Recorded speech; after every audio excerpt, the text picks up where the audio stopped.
ایک چھوٹا سا مشورہ پاکستان تحریک انصاف کو بھی دے گا اور چھوٹا سا مشورہ حکومت کو اور اسٹیبلشمنٹ کو بھی دے گا. ویسے تو پورے پاکستان سے بہت سے لوگ مشورے دیتے ہیں, لیکن بھائی مشورے مانتا کون ہے؟ مسئلہ تو یہ. آپ کو یاد ہوگا کہ ایک پریس کانفرنس کی گئی تھی, میں تصویر آپ کے سامنے رکھتا ہوں, اس وقت کے D G I S P R, ٹھیک ہے جی, بابر افتخار صاحب, اور ہمارے ex D G I S I general retired Nadeem Anjum صاحب. جس وقت یہ پریس کانفرنس ہوئی تھی نا, تو اس وقت کہا گیا تھا کہ پاکستان تحریک انصاف ختم شد, تحریک انصاف اب نظر بھی نہیں آئے گی, تحریک انصاف کے لیے تمام سپیس کلوز ہو گئی ہے, تحریک انصاف کو اس ملک کے اندر سیاست نہیں کرنے دی جائے گی, اور تحریک انصاف کا بوریا بستر گول کر دیا جائے گا.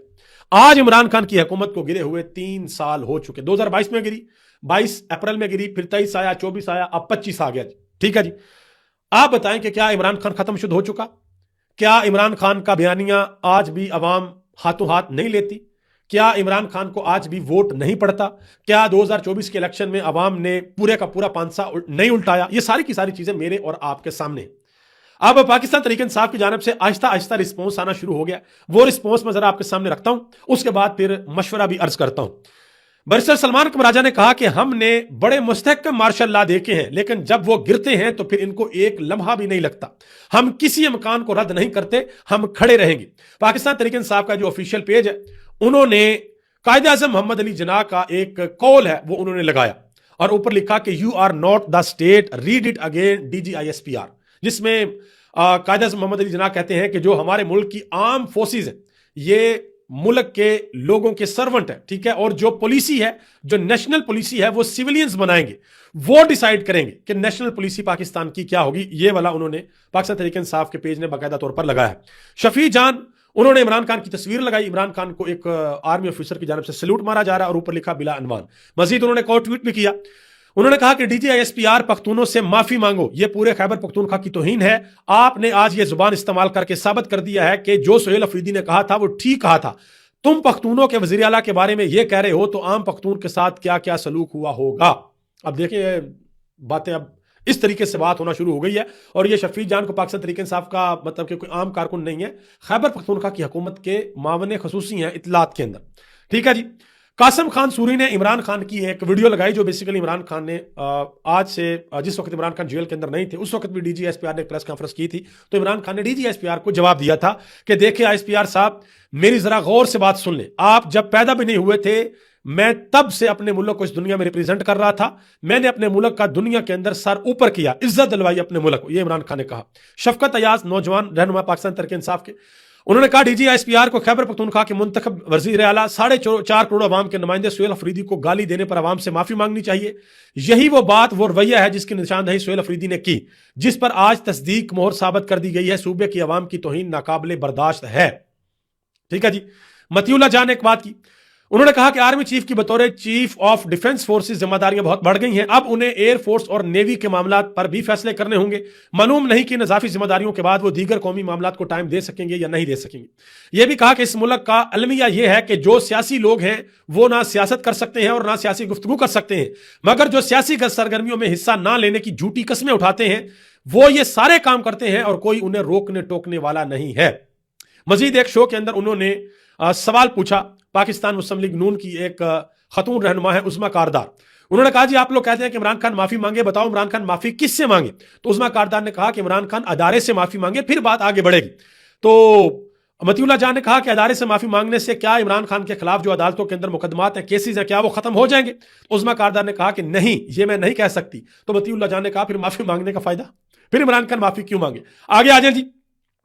فیصل واڈا صاحب نے جو ایک آپ کو پتا ہے ایک سخت ٹویٹ کیا تھا, اس پر سوال کیا وسیم بدامی نے رانا ثناءاللہ سے. تو رانا ثناءاللہ نے اظہار لا تعلقی کیا. سوال یہ کیا گیا کہ کیا آپ کا بھی وہی موقف ہے جو فیصل واڈا کا موقف ہے کہ آؤ نہ, نہیں ملنے دیں گے, ڈبل بدماشی ہوگی, ایسی کی تیسی. تو رانا ثناءاللہ نے کہا کہ حکومت کی طرف سے ایسا کوئی سخت پیغام نہیں دیا گیا. اب میں آپ کو یہاں پر ایک بڑی انپورٹنٹ چیز بتاؤں, آنے والے دنوں میں ایک چیز ہوگی, آنے والے دنوں میں پاکستان مسلم لیگ نون پھنس جائے گی. پاکستان مسلم لیگ نون کے اوپر پریشر ہوگا کہ جو کچھ ہو رہا ہے اس کی ذمہ داری لو, کہو, اور یہ پریشر ادھر سے آئے گا جدھر سے ساری چیزیں مسلم لیگ نون کو دی جاتی ہیں. کیونکہ اگر یہ ڈائریکٹلی آمنا سامنا ہو گیا پاکستان تحریک انصاف اور اسٹیبلشمنٹ کا, تو پھر جو ہے نا حالات ٹھیک نہیں ہیں, پھر معاملات ٹھیک نہیں ہیں. اب ذرا آگے آ جائیں. اسار رانا نے ایک بڑی بات, اہم بات کی, یہ فیصل واڈا کے بیان کے اوپر. انہوں نے کہا کہ بچپن میں میں نے بہت سی جنتریوں کے اندر پڑھا ہے کہ قبر کا عذاب مرنے کے بعد کیا ہوگا. انہوں نے کہا کہ فیصل واڈا تو کہتے تھے کہ پی ٹی آئی کا نام بھی نہیں رہے گا, ٹکٹ لینے والا بھی کوئی نہیں ہوگا. انہوں نے کہا کہ فیصل واڈا صاحب کا کیا ہے, وہ روز ایک نئی جنتری نکال کر قبر کا عذاب اور مرنے کے بعد کیا ہوگا سنانا شروع کر دیتے ہیں, اس سے کیا فرق پڑتا ہے. یہ سارا نے بات کی. شفقت اوان سے سوال ہوا اس کے اوپر, تو انہوں نے کہا جی فیصل واڈا کے جواب میں یہی کہوں گا کہ اس کی ایسی کی تیسی. انہوں نے کہا کہ میں تو سوچ بھی نہیں سکتا کہ کوئی پولیٹیکل آدمی ایسی گھٹیا زبان استعمال کر سکتا ہے. انہوں نے کہا کہ میرے دائیں اور بیٹھے لوگ اسے سینٹ میں لائے, ان کی مجبوری تھی کیونکہ ان کو کہا گیا تھا کہ اب انہوں نے کہا کہ اب ان کے سر بھی شرم سے جھکے ہوئے ہیں کہ کتنے گھٹیا شخص کو لے آئے. یہ ذہنی مریض آدمی ہے, یہ اس قابل نہیں کہ اس سے ڈسکس کروں, یہ شفقت اوان نے کہا. تو انہوں نے ان کو بھی, عمران خان نے فیلڈ مارشل کے بارے میں کہا, انہوں نے ان کے بارے میں کہہ دیا کہ یہ ذہنی مریض ہے, اور D G S P R نے آج عمران خان کو کہہ دیا کہ وہ ذہنی مریض ہے. اچھا جی, میں جو آپ سے گزارش کی تھی کہ ایک مشورہ آپ کو دوں گا, دیکھیں پچھلے 3 سال سے نا اچھی بیچی جو کہتے ہیں نا, اچھی بیچی چھوٹی چھوٹی چیزیں, ہر چیز پاکستان کے کروڑوں لوگوں کے سامنے. اور ایک چیز ہمیں ماننی پڑے گی, عمران خان جیل کے اندر ہے, الیکشن ان کو لڑنے نہیں دیا گیا, انتخابی نشان ان سے چھین لیا گیا, 10,000 پارٹی کے ورکر ان کے پکڑ لیے گئے, ٹاپ ٹیئر لیڈرشپ ان کی جیلوں کے اندر ہے, پارٹی ان کی تتر بتر کر دی گئی ہے, مخصوص نشستیں ان سے چھین لی گئی ہیں, یہاں تک کہ خیبر پختونخوا کے اندر گورنر راج کی دھمکیاں بھی لگائی جا رہی ہیں. ان ساری چیزوں کے باوجود صرف ایک سوال کہ کیا عمران خان کا ووٹ بینک کم ہوا؟ جواب ہے کہ نہیں ہوا. ہر گزرتے دن کے ساتھ عمران خان کا ووٹ بینک بڑھتا جا رہا ہے. اگر آپ کو میری بات کا یقین نہیں آتا تو آپ اپنے محلے کے اندر, یا جو ہمارے بڑے بڑے دانشور ہیں وہ لمبے لمبے مائک لے کر نکلیں جیسے عمران خان کے دور حکومت میں نکلا کرتے تھے, جا کے گلی کوچوں کے اندر, تھڑوں کے اوپر, بازاروں کے اندر, دکانوں میں, کسی جگہ پر جا کر ذرا عوام سے پوچھ لیں کہ عوام سیاسی طور پر اس ملک میں کس کے ساتھ کھڑی ہے, عوام کس کو ووٹ دینا چاہتی ہے, عوام کس کو اپنا لیڈر مانتی ہے, سمجھتی ہے, اور کس کو اقتدار کی مسند کے اوپر بٹھانا چاہتی ہے. ان بڑے بڑے دانشوروں کے کانوں سے دھوئیں نکلیں گے, ان کو سمجھ لگے گی کہ عوام کس طرف کھڑی ہے.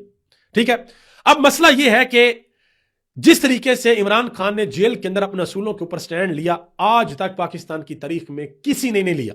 یہ جو آج پریس کانفرنس ہوئی ہے نا, یہ پریس کانفرنس ہو تو گئی ہے, لیکن یہ پریس کانفرنس پاکستان کی تاریخ میں ہمیشہ کے لیے یاد رکھی جائے گی, کیونکہ اس طرح کی پریس کانفرنس کبھی ہوئی نہیں, اتنی ڈائریکٹ پریس کانفرنس نہیں ہوئی. اور D G S P R نے خود کہا کہ آج سے پہلے افواج نے کبھی کسی شخص کے بارے میں اتنی کلیئرٹی کے ساتھ نہیں کہا جو ہم عمران خان کے بارے میں کہہ رہے ہیں, جو کہا کہ یہ شخص پاکستان کی نیشنل سیکورٹی کے لیے رسک بن چکا ہے. تو اب سوال یہ ہے کہ سلوشن کیا بھائی, حل کیا ہے؟ کیونکہ اس ملک کا سب سے بڑا مسئلہ اس ملک کی غریب عوام ہے بھائی. اس ملک کے اندر انویسٹمنٹ آنی چاہیے, پاکستان کے جو اکانومی ہے وہ بہتر ہونی چاہیے. تو اس چیز کا حل کیا ہے؟ دیکھیں ہمارا جو آئین ہے نا, ہمارا آئین یہ کہتا ہے کہ اس ملک کے عوام ہیں, اس ملک کے لوگ, پہلے اللہ, سب سے پہلی حاکمیت اللہ کی, اور پھر اس ملک کے کرتا دھرتا ہیں یہ لوگ. کسی بھی بندے سے آپ پوچھ لیں وہ آپ کو ایک ہی بات بتائے گا کہ بھائی ایک ایسا الیکشن پاکستان کے اندر کروا دے جو فری اینڈ فیئر ہو, جس میں عوام کے منتخب نمائندہ 200% مسند اقتدار کے اوپر بیٹھ جائے, تو اس ملک کے مسئلے حل ہو سکتے ہیں. اب یہ جو لڑائی لگی ہوئی ہے عمران خان اور اسٹیبلشمنٹ کے درمیان, عمران خان کو بھی اپنی طرف سوچنا ہوگا, اسٹیبلشمنٹ کو بھی اپنی طرف سوچنا ہوگا. اسٹیبلشمنٹ کو بھی یہ دیکھنا ہوگا کہ کہیں ایسا تو نہیں کہ ہماری آپس کی لڑائی میں پاکستان کا بہت زیادہ نقصان ہو جائے. عمران خان کو بھی یہ سوچنا ہوگا کہ کہیں ایسا تو نہیں کہ میں جو اپنے اصولوں کے اوپر ڈٹ گیا ہوں اس سے کہیں میرے ملک کو کوئی نقصان ہو جائے. یہ دونوں کو سوچنا ہوگا. اور عمران خان ہے اس وقت جیل کے اندر, عمران خان کے اوپر ہو رہا ہے ظلم, اور جس بندے کے اوپر ظلم ہو رہا ہو نا, وہ بندہ پھر غصے سے بھی بات کرتا ہے, وہ بندہ پھر جس کے اوپر اس کو شک ہوتا ہے کہ یہ میرے اوپر ظلم کر رہا ہے, یہ کر رہا ہے, یہ کر رہا ہے, یہ کر رہا ہے, وہ پھر نام لے کر بتاتا ہے کہ یہ لوگ میرے اوپر ظلم کر رہے ہیں. حل یہ ہے کہ عمران خان کے ساتھ بیٹھا جائے, عمران خان کے سامنے ساری کی ساری چیزیں رکھی جائیں, جو بھی تحفظات ہیں عمران خان کو بتائے جائیں, اور اگر عمران خان کے کوئی تحفظات ہے تو عمران خان اسٹیبلشمنٹ کے سامنے رکھے, اور بیٹھ کر پاکستان کے لیے, اس ملک کی بہتری کے لیے کچھ کیا جائے, اس ملک کے عوام کی بہتری کے لیے کچھ کیا جائے. ایک بات یاد رکھیے گا, پاکستان تحریک انصاف کی قیادت, پاکستان تحریک انصاف کے کارکنان اور عمران خان یہ اسٹیبلشمنٹ کے اوپر بڑی تنقید کرتے ہیں. عمران خان نے ڈائریکٹلی کبھی بھی فوج کے اوپر تنقید نہیں کی, یعنی کہ پوری فوج کے اوپر. عمران خان شخصیات کے اوپر جو ہے وہ تنقید کرتے ہیں, جیسے وہ field marshal general Asif Munir کا نام لے کر تنقید کرتے ہیں. اور ماضی میں آپ کو یاد ہوگا محترمہ مریم نواز صاحبہ بھی یہ کہا کرتی تھیں کہ کوئی ایک شخص جو ہے وہ پورا ادارہ نہیں ہوا کرتا. نواز شریف بھی جنرل ریٹائرڈ باجوہ کا نام لے کر تنقید کیا کرتے تھے, جنرل فیض حمید کا نام لے کر تنقید کیا کرتے تھے, اور اسی طریقے سے عمران خان بھی نام لے کر تنقید کرتے ہیں, لیکن عمران خان ذرا زیادہ سخت تنقید کرتے ہیں. تو اب یہ بیٹھ کر سوچنا ہوگا کہ بھائی ملک آگے کس طریقے سے چلے گا۔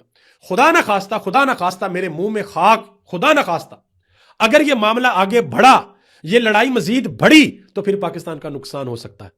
تو ہم سب کی یہ دعا ہے، ہماری یہ خواہش ہے کہ اللہ تعالیٰ اس ملک پر اپنا خاص فضل اور کرم فرمائے۔ جو بھی سٹیک ہولڈرز ہیں، اللہ تعالیٰ ان سب کو حکمت کے ساتھ فیصلہ کرنے کی توفیق عنایت فرمائے، اور بڑے دل کے ساتھ دیکھیں۔